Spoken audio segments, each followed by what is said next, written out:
Hello friends, இந்த வாரம் ஒரு முக்கியமான வேலையாக தான் கோயம்புத்தூர் போயிருந்தோம். எங்கே போயிருந்தோன்னா கேஎம்சிஹெச் ஹாஸ்பிட்டலுக்கு தான் போயிருந்தோம்.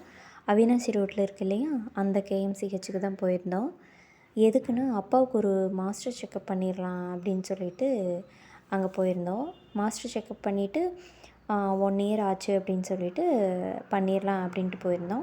எப்போவுமே 40 வயசு ஆயிடுச்சுனாலே, அதுவும் இந்த காலகட்டத்துக்கு நீங்கள் கண்டிப்பாக ஒரு மாஸ்டர் செக்கப் பண்ணிக்கிறது ரொம்ப ரொம்ப ஹெல்த்தியான விஷயங்க.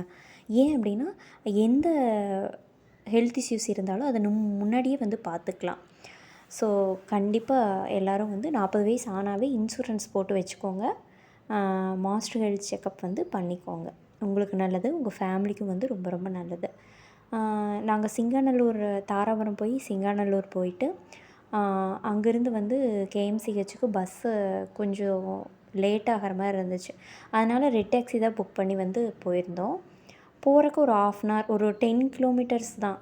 சிங்காநல்லூர்லேருந்து அங்கே ஹாஸ்பிட்டலுக்கு ஒரு 10 கிலோமீட்டர்ஸ் இருந்த மாதிரி இருந்துச்சு. ஒரு அரை மணி நேரத்துலேயே போயிட்டோம். என்ன டிராஃபிக் இருந்தங்காட்டி கொஞ்சம் ஒரு 10 நிமிஷம் 15 நிமிஷம் லேட் ஆகும். மற்றபடி ஒன்றும் பிரச்சனை இல்லை, போயிடலாம். அப்புறம் புதுசாக கட்டிகிட்டு இருந்தாங்க. அங்கே பக்கத்துலேயே கேஎம்சிஹெச் பக்கத்துலேயே 2, 3 ஹாஸ்பிட்டல்ஸ் இருக்குது. ஆனால் நாங்கள் பெரும்பாலும் கேஎம்சிஹெச் தான் போய்க்கிறது. போய் அங்கே தான் பார்த்துக்கிறது. மேப் போட்டு அந்த அண்ணன்ட்ட கொடுத்துட்டு அங்கே தான் போயிருந்தோம். போனதுக்கப்புறம் ஏர்போர்ட்டு எல்லாம் அந்த வழியில் இருந்துச்சு. பார்த்துட்டு கொஞ்சம் டிராஃபிக்கு தான் கொஞ்சம் கடுப்பாகிற மாதிரி இருந்துச்சு. இருந்தாலும் பரவாயில்ல, அட்ஜஸ்ட் பண்ணி போயாச்சு.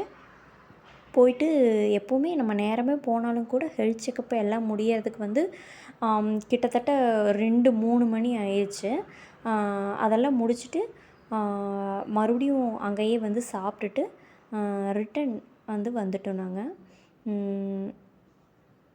ரிட்டன் சாந்தி கேருக்கு தான் வந்தோம். ஏன்னா அங்கே மெடிசன்ஸ் கொஞ்சம் கொடுத்துருந்தாங்க.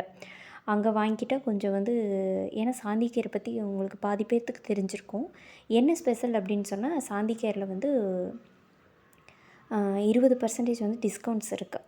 ஸோ அதனால் நீங்கள் மெடிசன்ஸாக இருக்கட்டும், ஸ்கேனாக இருக்கட்டும், பெரும்பாலும் மிடில் கிளாஸ் ஃபேமிலிக்கு ஏற்ற அஃபோர்டபுள் ப்ரைஸில் தான் அங்கே இருக்கும். அதனால் நீங்கள் முடிஞ்ச அளவுக்கு அங்கே பண்ணிக்கலாம். போயிட்டு வீட்டுக்கு வரக்கு கிட்டத்தட்ட ஒரு 7 மணி ஆயிடுச்சு.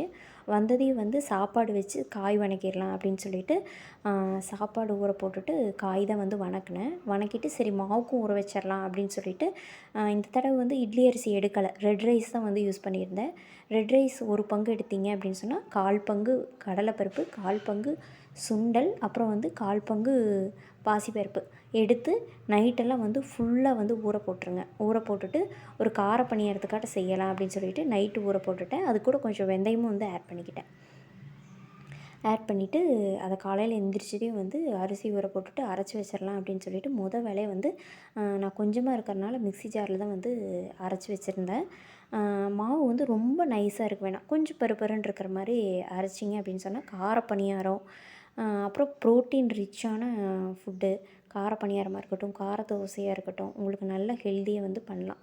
அன்னாடும் இட்லி மாவுலேயே பண்ணுறதுக்கு இந்த மாதிரி ட்ரை பண்ணி பாருங்கள். அதுக்கு தொட்டுக்க கார சட்னிக்கு ஒரு 10 பல் வெங்காயம், 4 பல் பூண்டு, அப்புறம் 4 தக்காளி, அப்புறம் பச்சை மிளகாய், வரமிளகாய்க்கு பதிலாக சாம்பார் தூள் போட்டு வச்சு பாருங்கள். கார சட்னிக்கும் இந்த ப்ரோட்டீன் தோசைக்கும் ரொம்ப ரொம்ப சூப்பராக இருக்கும். சைட் பை சைடாக அடை தோசைக்கும் அந்த ப்ரோட்டீன் தோசையும் நான் ஊற்றிட்டு அது ஒரு 2, 3 தோசை செஞ்சுட்டு அந்த தோசையிலையும் வெங்காயம், பச்சை மிளகாய் ஏன்னா கொஞ்சம் இதாக இருந்துச்சு, அது ஊற்றிட்டேன். அவ்வளோதான் ஃப்ரெண்ட்ஸ். நாளைக்கு